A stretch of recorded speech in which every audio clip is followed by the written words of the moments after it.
மகாலட்சுமி ஜோதிடம் வழியாக உங்கள் அனைவரையும் காண்பதில் மிக்க மகிழ்ச்சி. நண்பர்களே, இந்த சேனல் வழியாக வரக்கூடிய ஜோதிட கருத்துக்கள் உங்களுக்கு பயன் தரும் வகையில் அமையுமாயின் நீங்களும் பயன்பெற்று உங்கள் நண்பர்களுக்கும் பகிர்வு செய்து சேனலுக்கு ஆதரவு தரும்படி பணிவோடு கேட்டுக்கொள்கிறேன். இந்த ஜோதிட வாயிலாக யார் கோடீஸ்வரர்கள் என்ற தலைப்பின்கள் ஒரு சில விளக்கத்தோடு விரிவாக பார்க்கலாம்.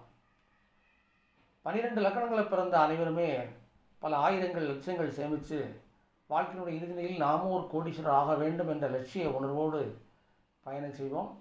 இருந்தபோது அவருடைய யோக பாவ தீய திசைகளுக்கு ஏற்ப அவர்களுடைய வங்கி கணக்கில் எவ்வளவு சேமிக்க முடியுமோ அதன் அடிப்படையில் அவர் வாழ்நாள் இறுதி எட்டுவார்கள்.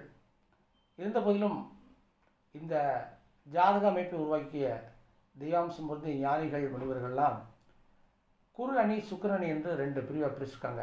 அதாவது அருள் இல்லாருக்கு அவ்வுலகம் இல்லை, பொருள் இல்லாருக்கு இவ்வுலகமே இல்லை என்ற சொல்லாடுக்கு ஏற்ப குரு அணியில் சூரியன், சந்திரன், செவ்வாய், குரு, கேது இந்த 5 கிரகங்களுமே நேர்மையான ஒழுக்க விளக்க நல்ல பண்புகளோடு அந்த ஜாதகரை பொருள் ஈட்ட வைத்து அதிக செலவினங்களை குறைத்து சிக்கன நடைமுறையோடு பல லட்சங்களை சேர்த்து கோடீஸ்வரர் நிலையை எட்டுவதற்கு அவரவர் ஜாதகத்தில் இந்த கிரக அமைப்பினுடைய யோக அமைப்பில் இருக்குமாயின் நிச்சயமாக ஒரு நாள் ஒரு பொழுது கோடீஸ்வரர் நிலையை நிரந்தர செல்வந்தர்களாக மாற்றிவிடும்.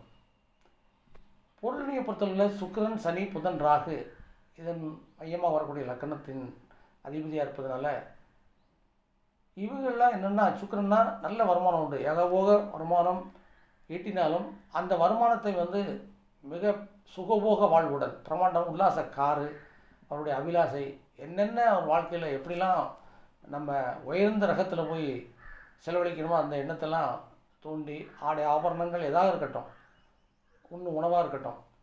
அதுக்கெல்லாம் காரணம் பார்த்திங்கன்னா அந்த உண்ணு உணவோடு அங்கே சனி இருக்கிறார். அவர் என்ன பண்ணுவார், சாப்பாட்டோட சகல வித ஸ்டார் ஹோட்டல்களில் கக்க வசிக்கணும், நல்ல ரசனையோடு நடன நாட்டியத்தோடு மது போதையில் அதிக சிந்தனையோடு இருக்க வைத்து பொருள்களை பின்வரையும் செய்வார்.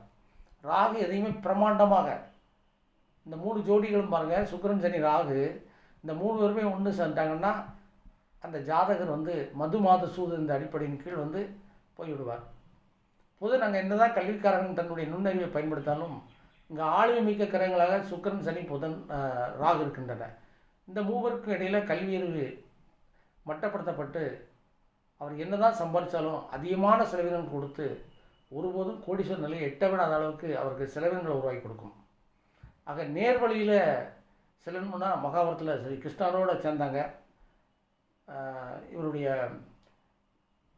சேர்ந்தவர்கள் எல்லாமே தன்னுடைய வனவாச போக்கை கடந்து அரிச்சந்திரனாக இருக்கட்டும், வில்லுக்கு விஜயன் என்று சொல்லக்கூடிய அரிச்சந்திரனாக இருக்கட்டும், மற்ற அவருடைய 5 பேருமே பஞ்சமாண்ட நிலை அடைந்தாலும் கூட எல்லாத்தையும் இழந்து கடைசியில் நேர்வழியாகவே தனக்கு மனசுக்கு சாட்சிக்கு உட்பட்டு எல்லாத்தையுமே வென்றடைந்து அந்த இடத்தை பிடித்தார்கள். ஆனால் மகாபாரதத்தில் சகுனி உங்களுக்கு தெரியும், என்னென்ன சூட்சமாக சூது பண்ணணுமோ எல்லாம் செய்து பார்த்தாரு. பொருள் வரி எல்லாமே நஷ்டம் ஏற்பட்டது தவிர அங்கே சுக்கராச்சாரியார் இருக்கிறாரு. சுக்கரனுடைய அடிப்படையில் எல்லாம் இன்னும் ஒரு பயனும் இல்லை, பொருள் விரைந்து ஆனது.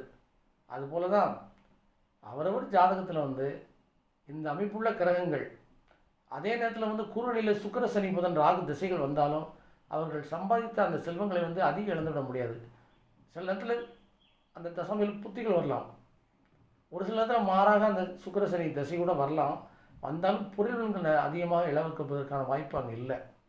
ஆகவே இந்த 12 லக்கணங்களில் அவர்கள் ஈட்டக்கூடிய நிரந்தர செல்வங்கள் மெல்ல மெல்ல உயர்ந்த கோடீஸ்வரர் நிலையை எட்டணும்னா இந்த குரு அணியை சேர்ந்தவர்களுக்கு அதிகமான வாய்ப்பு இருக்குது என்பது தான் இந்த வீடியோ வாயிலாக நம்ம தெரிந்து கொள்கிறோம்.